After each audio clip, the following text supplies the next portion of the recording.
오늘 본문은 때에라고 하는 시간을 이야기해 주고 있습니다.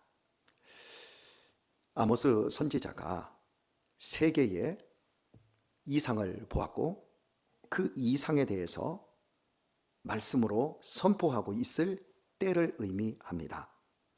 하나님께서 이스라엘 땅에 황충을 보내시고 또 불을 보내셔서 그들의 땅에 먹을 것을, 그들의 삶의 터전을 없애고 불태우겠다라고 말씀하시는 두 개의 이상을 경고로서 선포했습니다. 그리고 나서 다림줄을 가지고 이스라엘 백성들이 잘못된 삶을, 잘못된 신앙을, 잘못된 사회를 건축했다.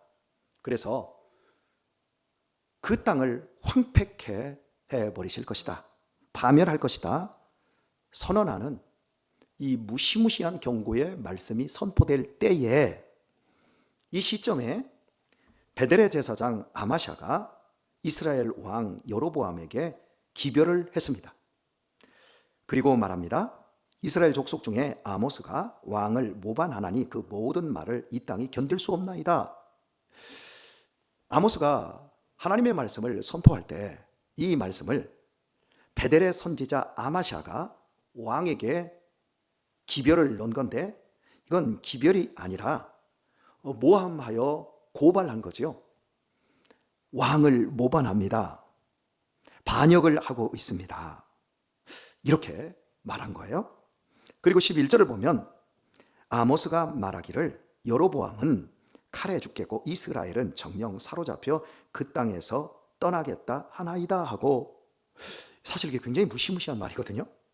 여로보암 왕에게 아모스가 하고 있는 말을 아마샤가 전해주는데, 당신은 칼에 죽습니다, 그리고 이스라엘은 포로로 잡혀갑니다, 나라가 전쟁으로 끝장나버리겠다라고 지금 이야기를 하고 있는 거예요. 그러니까 우리는 이제 객관적으로 이 말씀을 글로 읽지만 실제 상황으로 들어가서 왕의 입장에서 남쪽 유다에서 올라온 선지자 하나가 이 나라의 왕에게 너 죽는다 칼에, 그리고 이 나라는 망한다, 이렇게 말을 하고 있으니까 듣는 여로보암의 입장에서는 이건 가만히 놔둘 일이 아닌 거죠. 그리고 12절을 보면 아마샤가 또 아모스에게 이릅니다. 이제 왕에게 한 말이 아니라 아마샤 선지자가 왕에게 이르기를 선견자야, 너는 유다 땅으로 도망하여 가서 거기서나 떡을 먹으며 거기서나 예언하고 말합니다. 너 지금 여기 와서 이 나라가 망한다느니 왕이 칼에 죽는다느니 그딴 얘기 하지 말고, 그런 말 하지 말고 너 그냥 고향으로 가서 너 밥이나 해 먹어, 너 밥벌이나 해 먹어, 이렇게 지금 이야기하고 있는 겁니다. 그리고 13절을 보면 다시는 베델에서 예언하지 말라, 이는 왕의 성소요 왕의 궁임이니라 말합니다. 다시는 그따위 얘기하지 마라. 너 지금 그런 얘기하면 너 지금 죽는다, 지금 여기가 어딘 줄 알고 너 그런 얘기하냐, 너 죽는다, 말하지 말라, 이렇게 이야기를 하고 있는 겁니다. 여기서 지금 아모스 선지자는 하나님의 이상을 보았고 그리고 그것을 증거할 수밖에 없어서 증거했는데, 아마샤라는 선지자에 의해서 정치적 반역자로 몰아서 아모스가 죽음의 위기 속에 던져지게 된 겁니다. 여러분, 늘 하나님의 말씀이 세상 사람들의 귀에 옳고 달달하게만 들리는 것은 아닙니다. 어떨 때는 사람들을 굉장히 불편하게 합니다. 특별히 죄를 지적하고 고발할 때는 더더욱 그렇습니다. 제가 우리 성도님들의 건강을 생각해서 술을 끊어야 된다, 담배를 끊어야 된다, 신앙을 가졌는데 어떻게 내 영혼을 위해서 내 인생을 투자하는 사람들인데 어떻게 담배 하나 술 하나 끊지 못하느냐 걱정해서 제가 늘 주초의 문제를 거론을 합니다. 그런데 주초를 끊지 못하는 사람들은 매우 불편합니다. 그리고 저한테 아마도 반감을 가질 수도 있을 것입니다. 진실인데 불편해질 수 있다는 겁니다. 그러면 상황을 왜곡시킬 수도 있습니다. 오늘날 목회자들이 정말 설교하기 어려운 시대에 있습니다. 우리나라는 남북이 갈라져 있었고 50년대 이후 60년대, 70년대, 80년대 중반까지만 해도 반공 이데올로기가 전 국민을 똘똘 뭉치게 했지요. 그 과정에서 한국교회의 대부분의 지도자들도 북한에서 교회가 융성할 때 내려오셨던 분들이었기에 반공주의자들로 더 센 반공주의자들이 목사님들이나 장로님들이었습니다.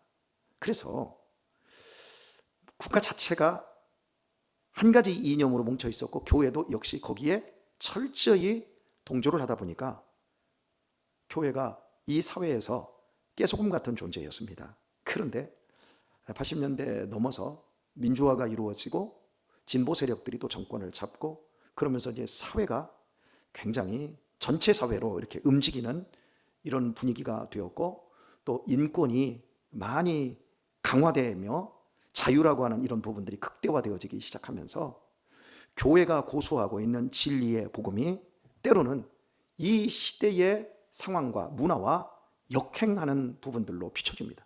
그래서 이념적으로 또 체제적으로 이 교회가 고춧가루처럼 반대 세력으로 몰리는 경우들이 많습니다. 지금도 그렇습니다. 동성연애도 그렇고 또 여성의 어떤 인권을 이야기하는 부분에 있어서도 교회는 여성 인권을 인정하지 않는 것처럼 비춰집니다. 그래서 말 한마디 잘못하면 이게 모함 받을 수 있는 이런 요소들이 굉장히 많습니다. 특히 이제 우리 시대는 젊은 세대와 어른 세대가 이제 갈라져 있고요. 또 진보와 보수가 너무나도 확실하게 양분화되어 있습니다. 그래서 이제 목사가 어떤 설교 속에서 어떤 한 부분을 건드렸을 때 그것 때문에 굉장히 어려움을 겪을 수 있는, 그래서 설교하기가 정말 어려운 시대를 살아가고 있습니다. 그래서 많은 선배 목사님들이 지금은 우리에게 해주는 말하지 마. 교회 안에서는 정치 얘기하지 마. 이렇게 이야기해 줍니다. 아마도 아마샤와 같다라는 생각이 들어집니다. 아마샤는 베델에서 예언하지 말라. 이는 왕의 성소요, 왕의 궁임이니라. 너 조심해. 너 말하지 마. 너 잘못하면 끝장나. 이렇게 윽박지르고 있는 겁니다. 자, 그런데 오늘 본문은 어떤 하나의 주제를 가지고 이 본문을 아모스가 개진하고 있다라고 하는 느낌이 듭니다. 먼저 10절을 보면 때에 베델의 제사장 아마샤가 이스라엘 왕 여로보암에게 기별하여 할 때 베델의 제사장입니다. 보통 제사장은 하나님의 제사장 이렇게 붙여야 맞습니다. 그런데 그냥 베델의 제사장이라고 이야기해주고 있습니다.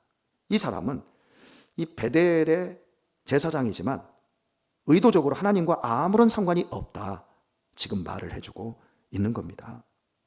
그리고 13절도 보면 다시는 베델에서 예언하지 말라. 예언의 장소로서 베델에서 하지 말라 그래요. 그리고 여기는 왕의 성소요, 왕의 궁임이니라. 여러분, 성소라는 말은 하나님께 예배하는 장소거든요. 이 왕의 성소는 왕만이 예배하는 그 성소를 베델에 만들어 놓은 거예요. 그리고 이 왕의 궁임이니라, 이건 왕의 궁, 왕의 집이다, 이런 뜻이거든요.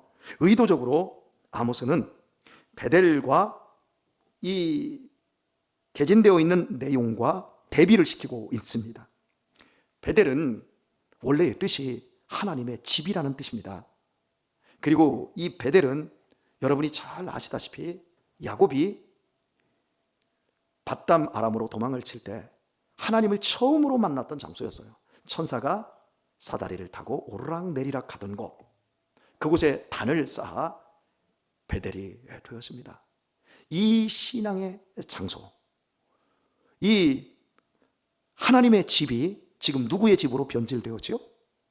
왕의 집으로 변질되었어요. 왕의 성소예요. 여기서는 말하지 마라. 여러분, 하나님의 성소, 하나님의 집에서 아모스가 하나님의 이상을 보고 하나님의 말씀을 전하는데 하나님의 말씀을 전하지 마라.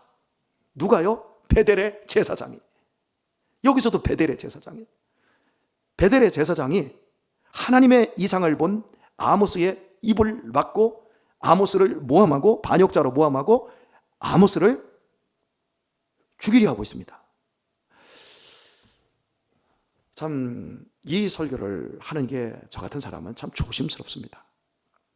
이유는 아마샤 선지자는, 아마샤 제사장은 저와 같은 사람이기 때문에 그렇습니다. 저는 전문적인 종교인입니다. 다른 표현을 쓰면 저는 이 자리에 서고 말씀을 강론하기 위해 신학교를 거쳐서 수련 과정을 거치고 대한예수교 장로회라고 하는 거대한 교파에서 자격을 얻고 목사 안수를 받은 전문 설교자, 전문 종교인입니다. 그런데 이 아모스는 전혀 신학교를 거친 사람도 아니고 설교자로 훈련받은 사람도 아닙니다. 그는 하나님의 말씀을 들었고 보았고 이상을 보았고 그 말씀을 전할 사명을 가지고 그 정치적인 세력들의 모함에도 불구하고 죽음을 불사하고 말씀을 전하는 자로 지금 하나님께서 하나님의 집에서 베델에서 쓰임받고 있는 사람입니다. 아마샤는 그 이름의 뜻이 여호와는 권능이다. 그 이름 속에서도 종교적인 느낌이, 전문가적인 느낌이 확 드러나지 않습니까? 하나님은 능력이다, 권능이다. 그런데 그가 말하는 걸 보면 모사꾼이고 협착꾼에 불과합니다. 하나님의 이상을 본 아모스를 제거하려고 하고 있습니다. 아모스를 죽이려 하고 있습니다. 아모스의 입을 막으려 하고 있습니다. 저는 아마샤와 같은 사람입니다. 아마샤처럼 전문가이고 이 교회에 말씀을 전하는 사람입니다. 제가 자칫 잘못하면 하나님의 집에서 아마샤와 같은 역할을 할 수 있습니다. 그리고 이 설교를 듣는 여러분은 전문적으로 배우지 않았어도 여러분 가운데 하나님의 말씀이 임할 수 있습니다. 그때 제가 아모스처럼 했던 아마샤 그 공격처럼 저 역시도 충분히 공격할 수 있다는 거죠. 여러분, 전문성을 갖는 것은 정말 중요한 일입니다. 그러나 이 베델의 제사장 아마샤는 베델의 원래의 기능을 잃어버렸어요. 그리고 하나님의 제사장의 직무를 하지 못하고 그냥 베델의 왕의 권력을 끌어들이고 왕을 비유나 맞추면서 자기 밥벌이나 하고 있는 이런 제사장인 겁니다. 이런 제사장이 진짜 하나님의 말씀과 이상을 가지고 온 아모스를 핍박을 하는 거지요. 저는 하나님의 이상을 보고 싶습니다. 늘 하나님의 말씀에 목이 마릅니다. 하나님, 더 잘 볼 수 있게 하소서. 이 시대의 부조리와 부정의와 악함과 비열함을 보게 하시고 하나님의 정의가 하수처럼 흐르고 하나님의 공의가 물처럼 흘러갈 수 있는 이런 설교자가 되게 해주세요. 저는 구합니다. 사랑하는 여러분들도 그렇게 구해 주셔야 합니다. 이곳은 하나님의 집이어야 합니다. 만민을 위한 만민이 기도할 수 있는 하나님의 집이어야 합니다. 이곳이 그냥 우리 개인의 궁전이 되어서는 안 됩니다. 이곳에서 사실은 어떤 정치적인 얘기, 어떤 이념적인 얘기도 다 통해야 합니다. 왜냐하면 이곳은 하나님의 집이니까요. 이 우주의 주인이시고 우리의 통치자, 우리의 구원자 하나님의 집이기 때문에 그렇습니다. 저나 여러분이나 우리의 정체성을 놓치지 않도록 기도해 주시고 서로 살펴서 하나님의 말씀이 정말 말씀될 수 있도록 불편한 진실을 우리가 받는다 할지라도 그것을 위협적으로 사용하지 않아야 된다고 하는 것. 또 가끔씩 나와 뜻이 맞지 않고 생각이 다르다 할지라도 그것을 공격하지 않아야 된다고 하는 것. 그래서 우리는 예수님 안에서 정치, 문화, 사회보다 더 큰 온 우주적이고 영원적인 복음의 영광 아래서 그 모든 것들을 녹이고 그 모든 것들을 포용하고 아름답게 열매 맺는 생명력 넘치는 공동체가 되어야 할 줄 믿습니다.